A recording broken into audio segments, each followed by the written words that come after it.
હવે આ વિડીયો આપણી ઓટો લિફ્ટ જે છે એમાં લાઇટ જાય ત્યારે આ બધું બંધ થઈ જાય છે, ગમે ત્યાં ઊભી રહી જાય તો ગભરાવાની જરૂર નથી.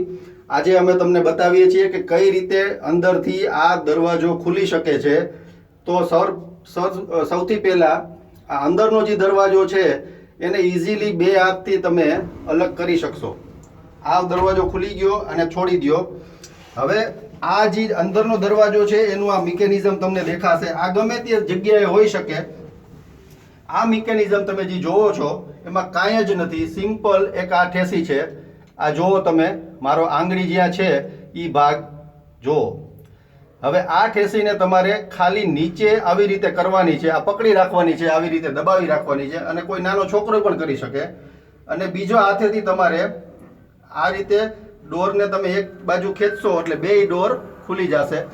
હવે એ ખુલી ગયા પછી પાછા ભેગા થઈ જશે, તમે છોડી દેશો તો.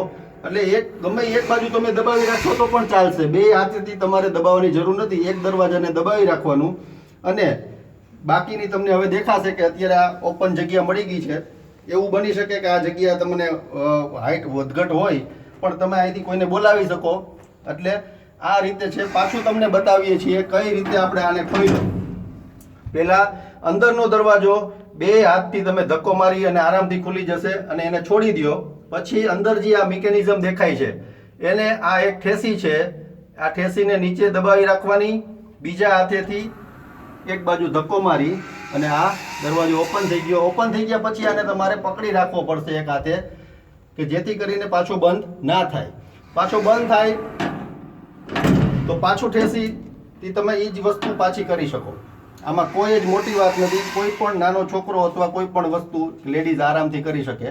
તો આ રીતે ક્યારેય પણ લાઇટ જાય તો ગભરાવાની જરૂર નથી. ઇઝીલી આ તમારી લિફ્ટ છે એ ખુલી શકે છે. પછી કોઈને બોલાવો અથવા પાછી લિફ્ટ ચાલુ ના થાય ત્યાં સુધી તમે અંદર બેસી શકો છો.